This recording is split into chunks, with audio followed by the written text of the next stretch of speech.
We live right now.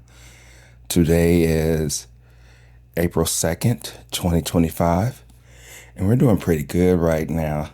No complaints. All is well for me and everything, and I hope all you're doing pretty good, if that makes any sense. But we're going to be talking about stories. I don't know how well of a story I can tell of this situation, but I'm going to tell it anyway. It's true. It's not a made up story.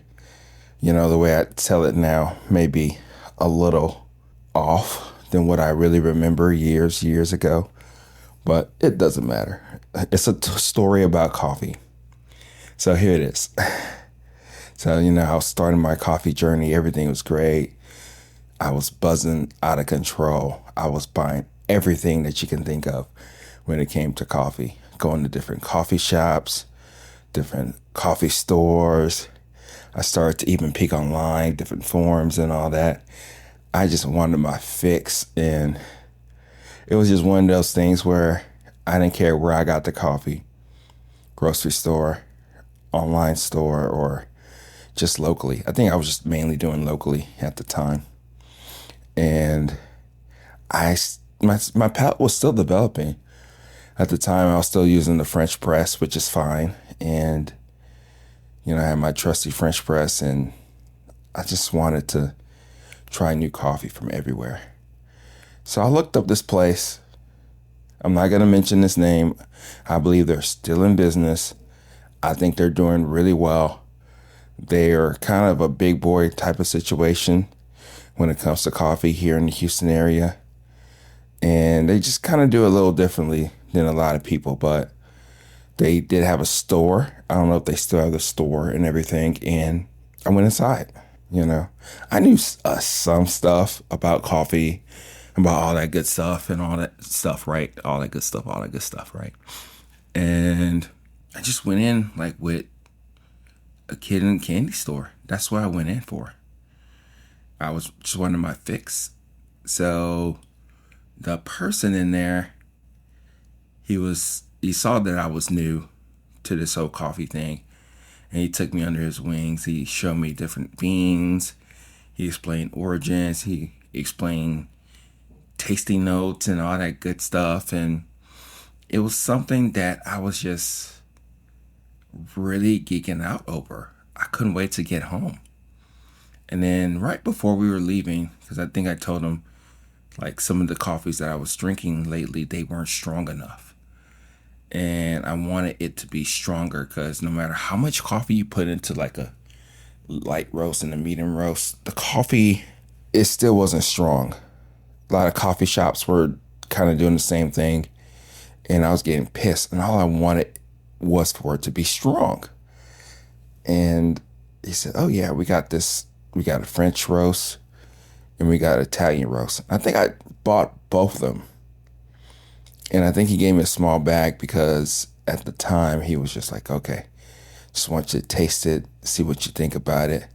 But it's strong as hell. It's strong. So I smelled the bag. It smelled like carbon. I was like, okay, cool, whatever. I think I had a grinder at the time and all that good stuff. So took my bag of coffee home. And, of course, first thing I did was to open up that dark roast, extremely dark roast, Italian roast. And I picked up one of the beans, not knowing my strength. And it crumbled. I'm like, what the hell is this? What is this? I didn't want to put it in my grinder. It was oily as hell, it was black as hell. It was just not the business. It really wasn't. And I'm like, forget it. Just put it in the grinder. This is the only thing you have, So I did that. I put it in the grinder. I put it in a French press, did my little swirl, waited 4 minutes, and I had my cup of coffee. It was garbage. Complete garbage. Couldn't believe how bad it was. I should have believed how bad it was. It didn't smell good. It crumbled in my hands. And it was weird. I was Didn't know really what to think about that coffee at that time. I was really disappointed. And I sat there and I drank a little bit of the coffee. I think I kept it for a day or two, then I ended up throwing it out.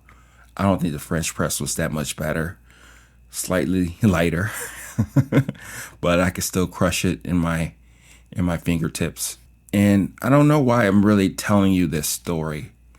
I think we all have our coffee stories of like where things have gone and how we react to it and what we think about coffee in general. But it, I don't know. Now that I'm thinking about it now and I have time to reflect, because I think about that moment from time to time, is that we're not going to like everything. But I think the journey, the rush of discovery or finding things, the journey, I said the journey, the destination, all that stuff, it's a part of us. It makes us who we are. Like I wouldn't dare roast coffee that dark. I've gotten close because some clients request it, but the beans still have integrity. They still have weight to them, which if you know coffee, if it's darker roast, it barely has any weight. But that's besides the point. I went down this journey of just wanting to know more. And I think that's the beauty of it because I just wanted to know more. I wanted to explore more. And even if I didn't study it, like in this case, it's perfectly fine. People will try to help you along your journey in order to love coffee or taste coffee or see what you like about it. Because that Italian roast, that French roast, that type of darkness isn't for everybody. That's what it taught me. It taught me that this is not truly my jam. And you don't have to like everything about coffee. If you like one or two things about coffee, that's perfectly fine. You're not a crazy person to only like one or two things. As long as you like it for whatever reason, that's all that matters. I would think so. So those are some of the things that I went through when I was, just starting out with my coffee journey. I think what that ended up doing was it catapulted me to trying coffee all over America. Start buying coffee from different parts of America, getting ideas and tips from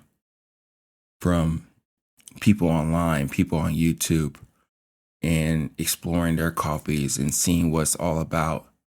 Those are some of the things that I really started to understand even more so. And at times, I think that's all it's about, us trying to discover, find our journey for what it is. So now I'm a medium and dark roast person. Depending on the roast degree of the light roast, I can get down with that. I like different coffees from everywhere for various reasons. I even like the simple, easy, boring coffees like the Brazilians, the Central and South American, some of them coffees that are more mellow, but they really still talk to you. I like pour overs. French press is not my jam anymore. AeroPress is okay. I'm starting to really geek out and understand it even more so for different reasons. And just testing out different pour over machines. That's my thing. And espresso once or twice a month. That's the way, that's my makeup of actually enjoying, understanding coffee because that's what I like. So I guess what I'm saying here is that take all the information that you can from people, understand where they're coming from, understand that their journey is their journey and they like what they like for whatever reason. And you're just trying it out for yourself to see if you like it. And then eventually, with time, you can start to develop your own palate. You can start to understand why you like what you like. Probably you like going to coffee shops. Probably you like going to different espresso bars and all that good stuff. It doesn't really matter. As long as you try it and understand it and love it for whatever reason, even if you just like one thing about coffee, that's perfectly fine. So, yeah, that's my story about the Italian roast. That was garbage. I was pissed for a moment, but I'm still on this journey of finding coffee and enjoying coffee and experiencing coffee. I don't know if I said that already, but this is me, Oki at Everyday Being, signing off. And let me know about any of your crazy, wacky stories that you may have, because we all got them. We can't get out of this without having stories, right? So I'll talk to you later. Bye.